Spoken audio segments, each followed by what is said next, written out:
Kayo magyawa. Katong dali na. Ay, kung sino ako nagpare, ilang lang na istorya ang pare. Padayon lang sa inyong gusto sa kinabuhi. Ora diha. Temptation of trust and faith. Muna yung trabaho siya ba? Ipahilayo na sa Ginoo.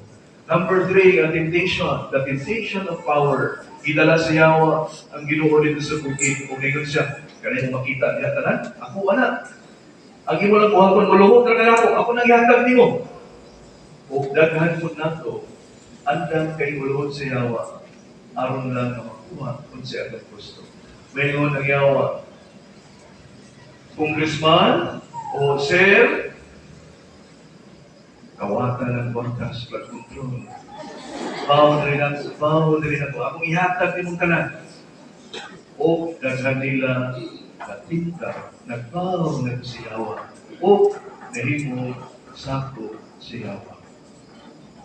Ako, sigurado ko nga kung manaog ng yawa, yung mga dito sa dalan, kung bingon ng yawa, kinsay mo gawa sa kapilya, nagaan ako 1 million.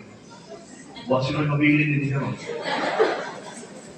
Daghan nato, andang kang bumaw sa yawa, aron lang matuman ang atong ambisyon sa kinabuhi.